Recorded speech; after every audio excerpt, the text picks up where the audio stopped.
देखिए हमारा human reproduction में नेक्स्ट टॉपिक है सीमन।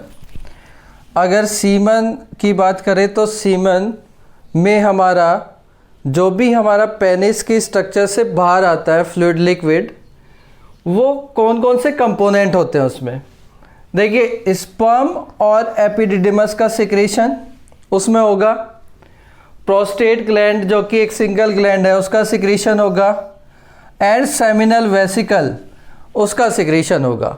सेमिनल वेसिकल दो होती है हमारी ह्यूमन रिप्रोडक्टिव सिस्टम में। तो अगर हम सबसे पहले सेमिनल वेसिकल्स के सिक्रेशन में क्या क्या होता है और उसका क्या फंक्शन है, तो देखिए जो भी जितना भी टोटल हमारा सीमन है उसका 60% वॉल्यूम सेमिनल वेसिकल बनाता है।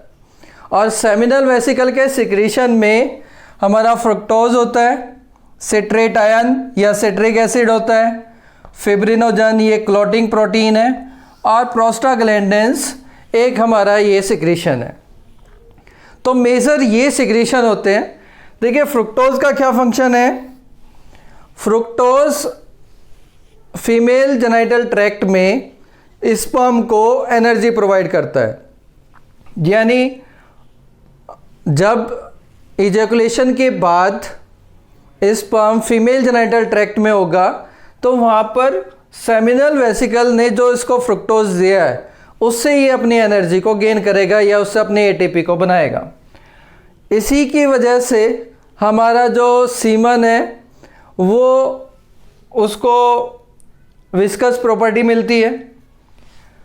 सिट्रेट आयन दूसरा हमारा फंक्शन है, ये भी एनर्जी सोर्स है लेकिन कंपैरेटिव टू फ्रुक्टोज इसको कम यूटिलाइज करता है। यह हमारा कह सकते हैं कि मेन जो सोर्स है, मेन जो हमारा एनर्जी सोर्स है वो फ्रुक्टोज है।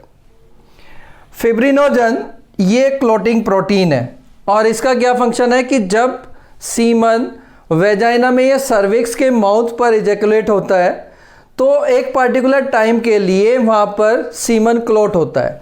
ये क्लॉटिंग प्रॉपर्टी किसकी वजह से आती है? फिब्रिनोजन की वजह से। अच्छा, ये प्रॉपर्टी का एडवांटेज क्या है? क्लॉटिंग का सीमन में, सीमन के क्लॉटिंग का फीमेल जेनिटल ट्रैक्ट में क्या एडवांटेज है? ये जनरली हाफ एन आवर्स के लिए क्लॉट होता है और फिर हाफ एन आवर्स के बाद यहाँ पर इसकी डिज़ोल्व स्टार्ट होता है, डिज़ोल्विंग स्टार्ट होती है। तो इस पर्टिकुलर टाइम पर ये सीमन को, स्पर्म को वहाँ पर होल्ड करता है जिससे कि जो हमारा सीमन का सिक्रेशन है वो वेजाइना के थ्रू बाहर ना निकल जाए। इसलिए वहाँ पर एक पर्टिकुलर टाइम के लिए क्लॉटिंग होती है जिससे वहाँ पर कुछ टाइम के लिए स्पर्म होल्ड रहे और वहाँ पर धीरे धीरे फिर डिज़ोल्व होने के बाद स्पर्म मूवमेंट करके यूट्रस की तरफ इंक्रीज हो या उसकी मूवमेंट आगे चले। प्रोस्टेट ग्लैंड में एक और प्रोस्टाग्लैंडिन्स एक और सिक्रीशन है और प्रोस्टाग्लैंडिन्स एक हमारा केमिकल है जो कि फीमेल जेनिटल ट्रैक्ट में जो वेजाइना की या फीमेल जेनिटल ट्रैक्ट की जो इंटरनल लाइनिंग है उसको स्पर्म के लिए रिसेप्टिव बनाता है, यानी वहाँ पर जाके चेंज करता है जिससे कि वो स्पर्म के साथ रिसेप्टिव हो जाए, उसके साथ इंटरेक्शन करे। और दूसरा इसका मेजर काम है कि ये रिवर्स पेरिस्टाल्सिस करता है। जो फीमेल जेनिटल ट्रैक्ट है उसमें वहाँ पर उसकी वाल में ये रिवर्स पेरिस्टाल्सिस करता है जिससे कि स्पर्म को ऊपर जाने में, यानी फैलोपियन ट्यूब फर्टिलाइजेशन साइट तक जाने में हेल्प मिले।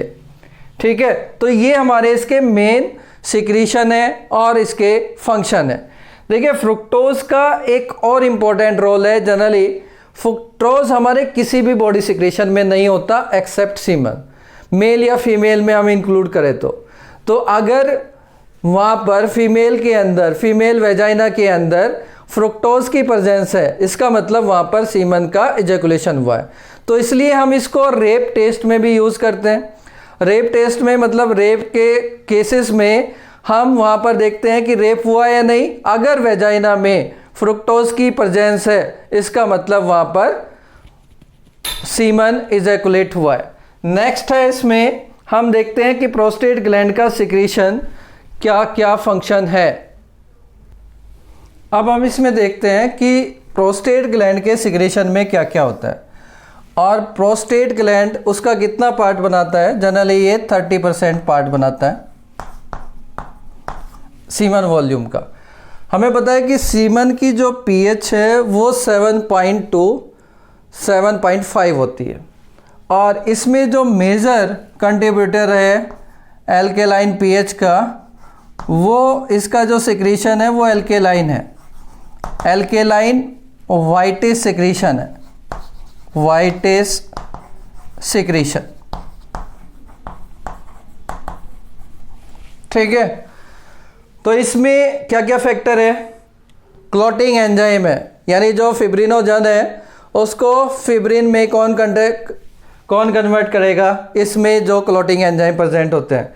उसके बाद क्लॉट बनने के बाद 30 मिनट बाद हमारा जो प्रोफिब्रिनोलाइसिन है, ये फिब्रिनोलाइसिन में कन्वर्ट होने के बाद ये उसको डिसॉल्व करना स्टार्ट करेगा। प्रोस्टेट पीएसए एक और सेकंड कंपोनेंट है, इसे हम बोलते हैं प्रोस्टेट स्पेसिफिक एंटीजन। ये प्रोस्टेट ग्लैंड के सिक्रीशन में होती है, और जनरली ये हमारे ब्लड में इसकी कंसंट्रेशन इंक्रीज होने लगती है अगर हमें प्रोस्टेट ग्लैंड का कैंसर हो जाता है। तो क्योंकि जो प्रोस्टेट ग्लैंड का सिक्रीशन है उसमें तो स्मॉल क्वांटिटी में आता है, लेकिन अगर इसका फॉर्मेशन ज़्यादा होने लगे तो ये हमारे ब्लड में एब्जॉर्ब होने के बाद वहाँ पर उसमें इसकी कंसंट्रेशन बढ़ने लगती है। तो कैंसर, प्रोस्टेट कैंसर की प्रॉपर्टी है कि उसमें ये प्रोस्टेट स्पेसिफिक एंटीजन इंक्रीज हो जाती है, और ब्लड में हम इसको टेस्ट करने के बाद पता लगा सकते हैं कि इंडिविजुअल को प्रोस्टेट कैंसर है या नहीं है। फिर कैल्शियम भी इसकी एक्टिविटी के लिए यहाँ पर रिक्वायरमेंट होता है, calcium and zinc.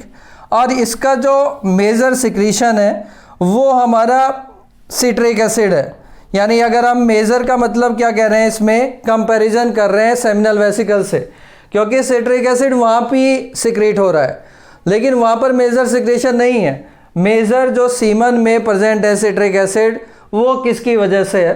Prostate gland के सिक्रीशन की वजह से। तो इनका जो प्रोस्टेट ग्लैंड और सेमिनल वेसिकल है, दोनों की सिक्रीशन की पीएच एल्केलाइन है। इस एल्केलाइन पीएच का एडवांटेज क्या है कि स्पर्म इसी में मोटिलिटी गेन कर सकता है, यानी एल्केलाइन पीएच में ही मोटाइल हो सकता है। तो जब सीमन फीमेल जेनाइटल ट्रैक्ट में जाता है तो वहाँ पर एल्केलाइन पीएच की वजह से ही उसमें मोटिलिटी गेन होती है, जिससे कि वो फैलोपियन ट्यूब की तरफ अपनी मूवमेंट करता है। अगर एल्केलाइन पीएच नहीं होगी तो वहाँ पर वो मोटाइल नहीं होगा।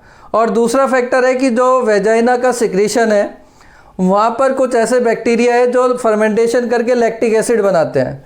तो लैक्टिक एसिड की वजह से वेजाइना के अंदर हमारी 4 to 4.5 एसिडिक पीएच होती है। तो उस एसिडिक पीएच को ये एल्केलाइन सिक्रीशन जाने के बाद 6 to 6.5 पीएच हो जाती है वेजाइना के अंदर। तो इस पीएच पर हमारा जो स्पर्म है वो मोटाइल हो सकते हैं, वो अपनी मोटिलिटी को गेन कर सकते हैं। सिट्रिक एसिड का मैं फंक्शन बता ही चुका हूँ। इसका फंक्शन है कि ये वहाँ पर फीमेल जेनाइटल ट्रैक्ट में एनर्जी प्रोवाइड करता है स्पर्म को। अब देखिए इसमें हम नेक्स्ट है काउपर्स ग्लैंड का सिक्रीशन और उसका एल्केलाइन सिक्रीशन है। और इसका फंक्शन है कि मेल यूरिथ्रा में यूरिन की वजह से वहाँ पर एसिडिक पीएच रहती है। तो ये स्पर्म इजैकुलेट होने से पहले वहाँ पर इसका सिक्रीशन होता है और वो यूरिथ्रा की एसिडिटी को न्यूट्रलाइज करता है। दूसरा फंक्शन है कि फीमेल जेनाइटल ट्रैक्ट को ये लुब्रिकेट करता है। ये जस्ट इजैकुलेशन से पहले इसका सिक्रीशन होता है और इसकी वजह से जो फीमेल जेनाइटल ट्रैक्ट है ड्यूरिंग कोपुलेशन वो लुब्रिकेट होता है, जिससे वहाँ पर फ्रिक्शन नहीं होता। तो ठीक है, ये हमारे सारे फंक्शन हुए सीमन के, और सीमन से एसोसिएटेड ग्लैंड कौन कौन से कंपोनेंट सिक्रीट करती है। नेक्स्ट हम डिस्क्राइब करेंगे process of spermatogenesis. Thank you.